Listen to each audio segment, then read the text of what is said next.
de lo que es el músculo sóleo, por lo que es su parte de adelante, y de los gemelos por su parte posterior. Este tendón va a medir aproximadamente 15 centímetros de longitud y el aspecto de sus fibras van a ser enrollado y en lo que es espiral.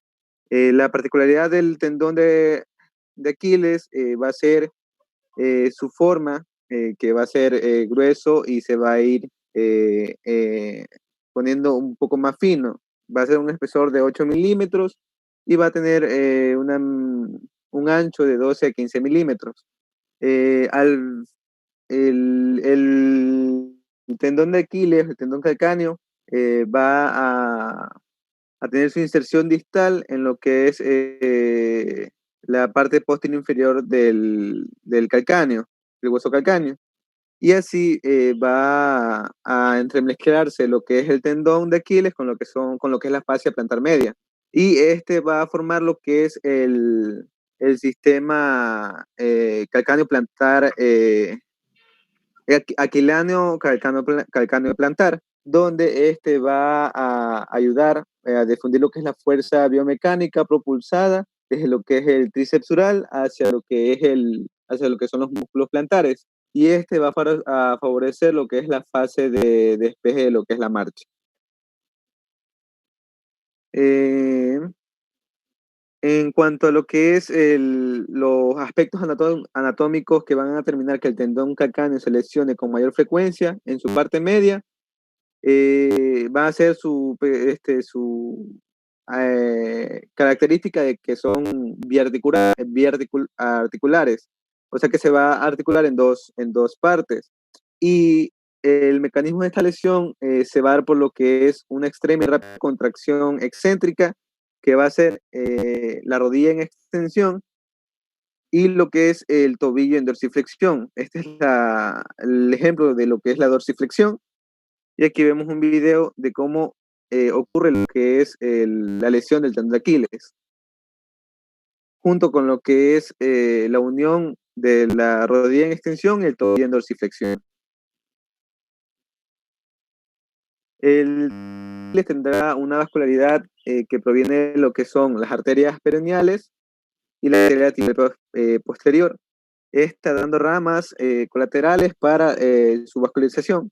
Y en lo que es el tendón de Aquiles podemos observar en esta imagen, en la imagen izquierda, que va a tener una área con poca o sin irrigación, que va a ser en la figura izquierda la parte de color celeste o azul, ¿ya? Donde normalmente o regularmente aquí se da lo que son las lesiones del tendón, o sea, se va a dar con más frecuencia en este lugar, en esta zona vascular. La inervación va a estar dada por el nervio sural y por el nervio tibial posterior. También hay que tener en cuenta de que el tendón de Aquiles está relacionado con dos bursas, la bursa retánea y lo que es la bursa subcutánea del calcáneo. Ya el tendón de Aquiles va a tener unas propiedades físicas que son, o sea, la principal característica o propiedad física que tiene es que es viscoelástico. Y el tendón calcáneo es el tendón más grueso y más resistente de lo que es el organismo. Este puede recibir o resistir, mejor dicho, una fuerza de hasta 7000 newtons. Pero todo va a consistir, o mejor dicho, del que se dé una lesión o no, va a consistir en lo que es su constitución, tanto bioquímica, el agua, la cantidad y calidad de las fibras elásticas, los proteoglucanos y la colágena tipo 2. Y las rupturas agudas se localizan entre los 2 a 3 centímetros de inserción del calcáneo, justo en la zona donde les comenté que es una zona avascular, donde normalmente se da lo que son las lesiones. Entonces, las lesiones del tendón de Aquiles son una de las causas más frecuentes de lo que es la tatalgia. Va a ser mucho más frecuente en lo que es varones y del lado izquierdo, y normalmente las lesiones se dan por el sobreuso, traumatismo y alteraciones biomecánicas del tendón. En el cuadro clínico vamos a ver que va a haber dolor en la flexión dorsal del pie, va a haber incapacidad en el despegue de la marcha, ya que el tendón ayuda a lo que es la posición normal del humano. Y también veremos que hay un signo del hachazo, como vemos en la imagen, va a haber una depresión justo donde se produjo la lesión de lo que es el tendón. Y haciendo una ligera presión con el pulgar, bueno, con el pulgar o con el índice, se va a ver una notable y también se va a sentir una notable depresión donde se va a determinar el signo del hachazo. También para valorar lo que es la funcionalidad del tendón de Aquiles, tenemos lo que es la prueba de Thompson y la prueba de Simmons. La prueba de Thompson se da con el paciente en decúbito, de cúbito ventral con la rodilla flexionada a 90 grados. En este se va a hacer presión en lo que es la zona de la pierna donde están los gemelos y se va a hacer lo que es la presión. En la prueba de Thompson negativa veremos que va a haber lo que es una flexión plantar, como vemos en la imagen, en la figura donde dice figura 2, donde sale la prueba de Thompson negativa, lo que refiere que está totalmente funcional lo que es el tendón. En cambio, si la prueba de Thompson es positiva, vemos en la figura 3 que al hacer lo que es la presión, no va a hacer la flexión plantar y se va a quedar el pie o en dorsiflexión o sin hacer nada. Y la prueba de Simmons es similar, pero no se da en decúbito ventral, sino apoyándolo en una superficie, puede ser también la utilización de la silla, y se hace el mismo procedimiento, se produce presión en lo que son los gemelos, y esto define si está normal o sea, si está íntero o no está íntero lo que es el tendón. Buenas tardes con todos, doctora, compañeros. Continuando con el tema, vamos a realizar el diagnóstico que va a ser mediante exploración física y las técnicas de imagen. En la exploración física se va a iniciar exponiendo ambas extremidades inferiores en bipedestación y aquí se va a valorar el alineamiento de las mismas, en donde aquí se va a ver las dismetrías y la marcha del paciente. También tras la inspección vamos a proceder a la palpación en las piernas buscando los puntos dolorosos y las zonas de inflamación o irregularidad. Lo más frecuente es encontrar una masa fusiforme localizada de 4 a 6 centímetros de inserción calcánea.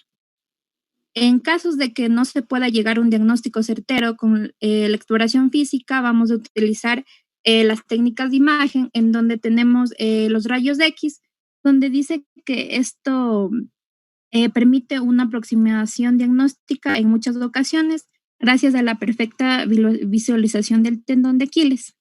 Pero esto no va a ser completamente, ya que los rayos X no nos va a permitir visualizar los tejidos blandos como son los tendones, pero nos puede ayudar así a descartar otros tipos de enfermedades.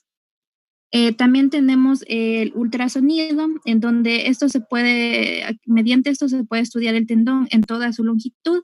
Podemos visualizar, al igual que los otros tendones, como una estructura de fibras paralelas ecogénicas muy características.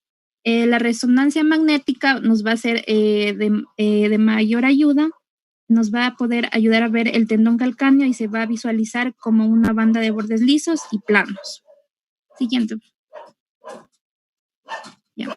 Las patologías del tendón Aquiles vamos a clasificarlas en tendinopatías, en donde aquí tenemos la tendinopatía no insercional, en donde propiamente dicha es la tendinosis, donde esta se puede producirse a unos 2 a 6 centímetros en dirección craneal a la inserción en el calcáneo, en la zona más débil y menos vascularizada del tendón, en donde se va a producir un proceso incapacitante. En la tendinopatía insercional, en donde esto se va a dar directamente en el cuerpo del tendón, se produce mediante una causa inflamatoria, pudiendo formar parte de una entesopatía generalizada.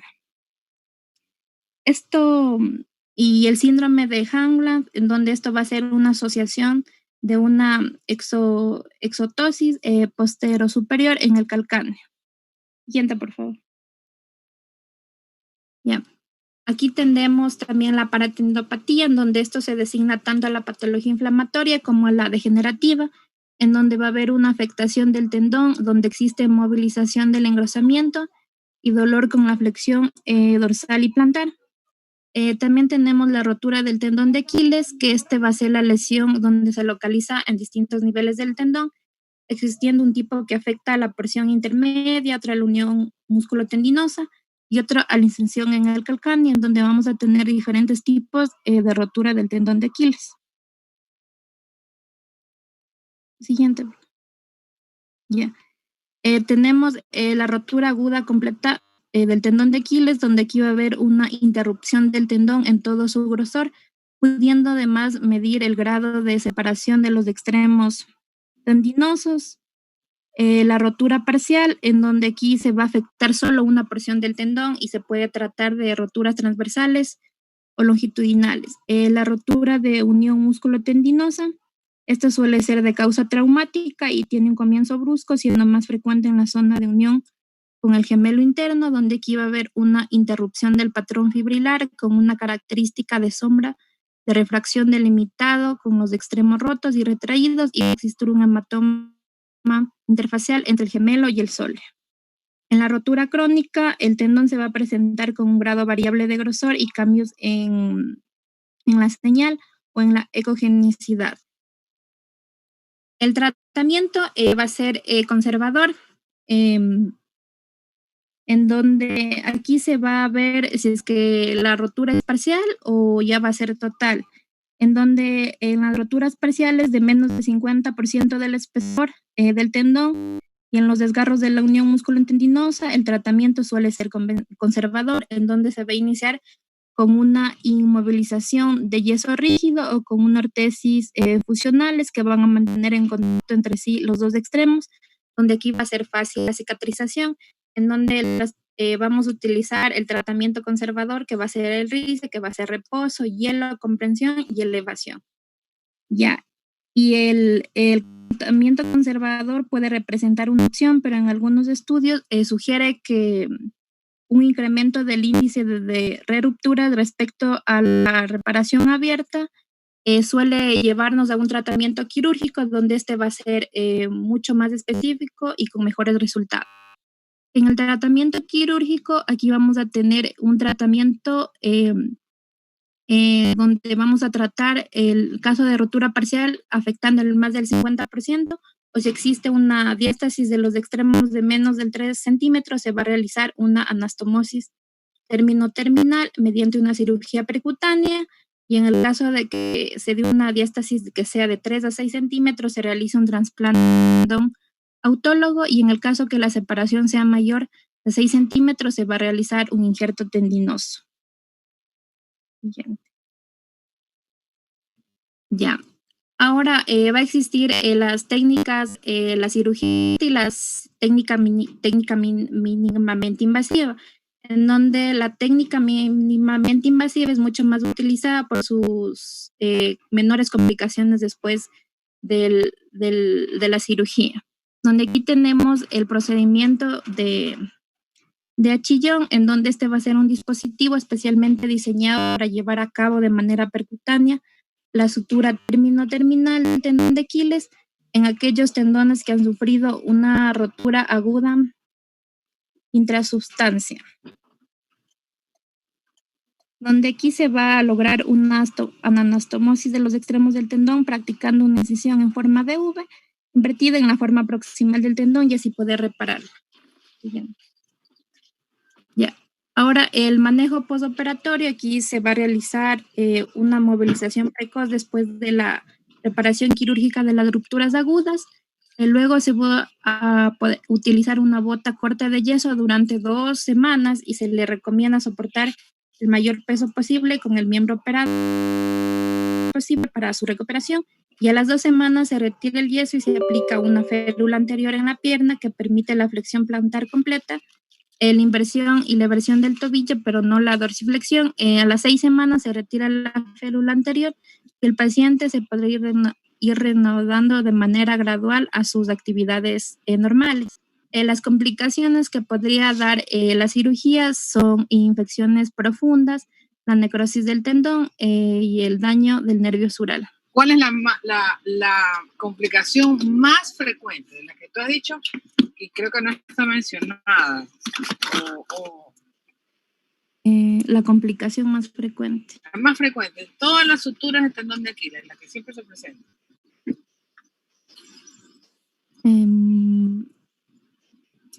Dehiscencia de sutura y necrosis de los bordes de la herida. Necrosis. Es por los pliegues de ahí del talón. Es horrible. Porque se abren los puntos y el tendón se expone. Segunda recidiva. No. Los puntos que se abren son de piel y subcutáneo. Y el tendón se expone suturado, pero se expone. ¿Sí me entienden? La incisión que hacemos siempre la tratamos de hacer hacia la derecha o hacia la izquierda, porque si lo haces en la mitad de toda la parte posterior de la pierna se te abren los puntos. Entonces, para donde haya menos tensión que uno va a cerrar, trata de hacerlo o hacia la derecha o hacia la izquierda. Y de ahí se sutura. Pero en la gran mayoría, la complicación a la que más le tememos es que los puntos se abren por la tensión, por la manipulación, y el tendón entonces se expone. No se vuelve a romper. Esa también es una complicación, pero la más frecuente es la que les estoy diciendo. Dehiscencia de sutura y necrosis de la herida por la tensión de los puntos y todo. Además que cuando uno está cerrando la piel, lo que estás tapando es los extremos que has unido mediante más puntos y más hilos de sutura. Entonces en esa parte se hace como una bola, porque hay puntos, hay tejidos, hay más puntos y utilizamos como 5 bicriles, pues, ¿no? Entonces, cuando vas a cerrar el pie, primero tiene que estar, ¿en qué posición, doctora, tiene que estar el pie? Cuando estamos operando la ruptura. Tiene que estar en esquino, o sea, el pie tiene que estar en punta, porque si tú le pones en flexión de 90 grados, vas a romper la sutura que acabas de hacer. Lo otro que les quería decir también es que todas las clases, todos los videos que yo subo a clases, muchas preguntas salen también de la clase. Tienen que ver los videos. Y ahí veo que ni ven mis videos de YouTube, del canal de YouTube. Tienen que ver los videos. Porque aquí hay 2 preguntas para la próxima semana. La complicación más frecuente, en qué posición se sutura el tendón. Una vez que ya uno ha suturado el tendón, ya suturaste piel, pusiste los vendajes, ¿qué haces? ¿Le dejas una bota en equino? ¿Le dejas solo férula posterior? ¿Qué otros trabajos demuestran que? Imagínense estar con un yeso en punta durante 6 semanas y después que retiramos el yeso en punta le decimos ya vaya camine, si usted está con el pie rígido en punta. Entonces ese yeso se va cambiando semanalmente para irlo poniendo poco a poco en 90 grados, porque ¿de qué me sirve suturar en 90 grados si esa persona igual tiene que caminar en algún momento? Entonces, ¿en cuánto tiempo les dije yo que se hacía una cicatriz fibrosa?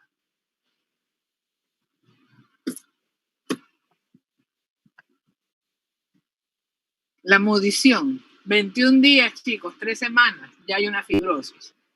Entonces, a partir de la 4ª semana, ya ese pie en punta, ya le cambiamos el yeso y se lo vamos corrigiendo hacia una posición normal. No se lo podemos poner de 1 a 90 grados, sino que en menos equino, y así vamos llevando el pie. Ahora, hay un trabajo de un cuencano, que es el doctor Ochoa, el dueño de la clínica de las fracturas, que así se llama. Él hizo un trabajo con 20 pacientes, no sé si lo publicó, pero lo presentó en un congreso, en donde él no le ponía yeso, sino que les ponía las medias de compresión de las venas varicosas. Y él les ponía, como eso lo mantiene rígido, y en esa posición, ¿no? Los mandaba a mover poquito, no se le rompió ningún tendón. Ah, qué bueno, porque esa es la otra complicación que creo que dijo Jan, que es la re-ruptura. Acuérdense que siempre hemos hablado de ruptura y rotura, ¿no? Pero es una re-ruptura. O sea, se vuelve a romper. Doctora, lo de la cicatriz fibrosa aplica para todas las... Para todo, porque la cicatriz fibrosa es las partes blandas donde está el colágeno y los fibrocitos, ya sea que tenga que ver con tejido muscular, con tejido de ligamentos, con tejido de tendones, con piel, subcutáneo. La respuesta inflamatoria, tienen que revisar eso, la respuesta inflamatoria hasta que se forme una nueva cicatriz, claro, en piel, al tercer día ya tú tienes costra, pues ya abajito ya está. Entonces, miren bien ese postoperatorio. Por ahí un par de posiciones que me deben. ¿Y qué factores podrían? Siga, doctora, siga.